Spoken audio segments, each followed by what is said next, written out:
আপনাকে যে বলছে আপনি মুসলিম, সেও ভুল বলছে, আপনিও ভুল জানছেন।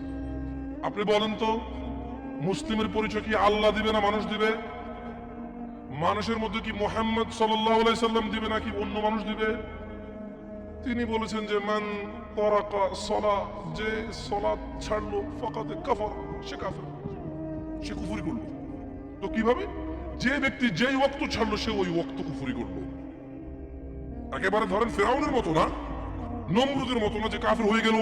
নো, যে আসর পড়ে নাই তার ঈমান চলে যায়, মাগরিব পড়লে ঈমান আসে। কিন্তু আপনি কি বলতে পারেন যে আপনি আসর পড়েননি মাগরিব পর্যন্ত বাঁচবেন? হাত তোলেন তো কারা কারা ফজর পর্যন্ত বাঁচবেন। আমি বাঁচবো কিনা আমি জানি না, আমি তো তুললাম না, আমি হাত নামাই ফেললাম। আপনাদের মধ্যে কে আছেন ফজর পর্যন্ত বাঁচবেন? কি বলে? ঈশান নামাজি অনেকে পড়েন নাই, কারণ ফজর থেকে ভালো হয়ে যাবেন এই জন্য। এই যে আপনি বাঁচবেন আপনি জানেন, তো এখন হাত তুললেই তো হয়। আপনি মুখে একটা বলেন, আপনার কার্যকর্ম অন্যটা বলেন। ওয়াল্লাহি আমি কি আপনাদেরকে কাফের বলতে আসছি এই জায়গায়? বলেন তো, একজন বক্তা কি শ্রোতাকে কাফের বলতে আসে, নাকি শ্রোতাদেরকে কুফরি থেকে ফিরাইতে চায়? আমার সাথে একটু কথা বলি নেবার। তাহলে আপনারা ভাবিয়েন না যে আমি আপনাদেরকে কাফের আর মুশরিক বলার জন্য আসছি। আমি বুঝাতে চাচ্ছি, যা আপনি করেন, যখন আমার মুখ থেকে তা শোনেন আপনার এত শরম লাগে, এত খারাপ লাগে, তাহলে এটা আপনি করেন, চিন্তা করেন, যে জিনিস শুনলে আপনার এত খারাপ লাগে ওই জিনিসটা আপনি প্রতিনিয়ত করতেছেন। এটা কত জঘন্যতম। আমি কি বুঝাতে পারছি এবার? ক্লিয়ার? তাহলে এখানে কেউ নাই যে ফজর পর্যন্ত বাঁচবে, হাত তুলতে পারবে? কেউ আছে? কি জবাব দিবেন আল্লাহকে? ভাই ভাই কি জবাব দিবেন বলেন?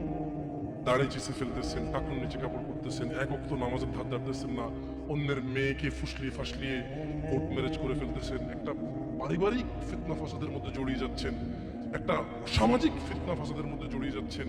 এরপরে দুঃখ পেয়ে অমুক মেয়েকে 4 জনে মিলে প্রপোজ করে, তারপরে দুঃখ পেয়ে 2 জনে মদ খায়, 3 জনে গাঁজা খায়, 4 জনে আত্মহত্যা করতে যায়। 3 জনের বাঁচানো যায়, একটা আত্মহত্যা তো করে না, কিন্তু জীবন শেষ। পরীক্ষার সময় পড়েনি, ক্লাসের সময় ক্লাসে যায়নি, মাদ্রাসার সময় মাদ্রাসা যায়নি, সলাতের সময় মসজিদে আসেনি। এভাবে তার জীবন যৌবন সব শেষ করে দেয়। আল্লাহ এই জন্য বলছে ফাআন্না তুসহারুন। ও নবী এদেরকে বলেন, তবু কি তোমরা মাতাল থাকবা? জানো জমিনের মালিক আল্লাহ, জানো জীবনের মালিক আল্লাহ, জানো বিচারের মালিক আল্লাহ, জানো জমিনে যা আছে আল্লাহর, জানো আল্লাহই আশ্রয়দাতা, আল্লাহর বিপক্ষে কোনো আশ্রয়দাতা নাই, তবু কি তোমরা মাতাল থাকবে?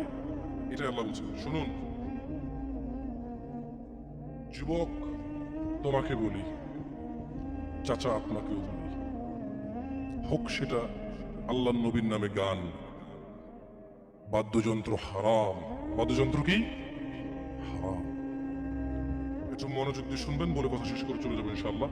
ইয়া শিবাব ইত্তাকিল্লাহ, আল্লাহকে ভয় করো তোমরা, তোমরা কখনোই গান বাজনায় মেতে থাকিও না। ইয়া শিবাব ইত্তাকিল্লাহ, গান বাজনা তোমার হৃদয়কে মেরে ফেলবে। চাচা, যতই আল্লাহ নবীর নামে গান হোক, যতই কোনো বাবার নামে গান হোক, যে গানে বাদ্যযন্ত্র আছে, মনে রাখবেন ওই গান আপনার হৃদয়কে হত্যা করতে আসছে। ওই গান আপনাকে, ওই মিউজিক বাদ্যযন্ত্র আপনাকে জাহান্নামে নিতে আসছে। শুনুন, আপনার হৃদয়ের খোরাক আল্লাহ সুবহানাহু ওয়া তাআলা সূরা আনফালে বলছেন, আউযু বিল্লাহি মিনাশ শাইতানির রাজীম, আউযু বিল্লাহি মিনাশ শাইতানির রাজীম, বিসমিল্লাহির রহমানির রহিম। ইন্নামাল মুমিনুনা আল্লাযীনা ইযা যুকিরাল্লাহ ওয়াজিলাত কুলুবুহুম, ওয়াজিলাত কুলুবুহুম ইযা যুকিরাল্লাহ, ইযা যুকিরাল্লাহ ওয়াজিলাত কুলুবুহুম, ইযা যুকিরাল্লাহ, নিশ্চয় যারা আল্লাহর প্রতি ঈমান এনেছে, ইযা যুকিরাল্লাহ, তাদের সামনে যখন আল্লাহর নাম নেওয়া হয়, ওয়াজিলাত কুলুবুহুম, তাদের হৃদয় শান্তি খুঁজে পায়।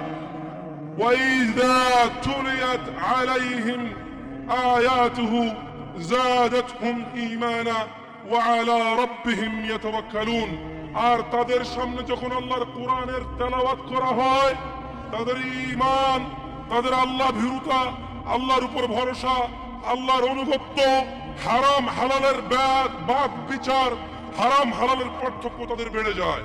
কি শুনলে? কি শুনলে? কোরআন। আর যদি বাদ্যযন্ত্রের সাথে আপনারা একাকার হয়ে যান, আল্লাহ সুবহানাহু ওয়া তাআলা বলছে ভূগর্ভে মাটির নিচে বিলীন করে দেবে, চেহারা করে দেবে শুকর বানরের চাইতেও খারাপ।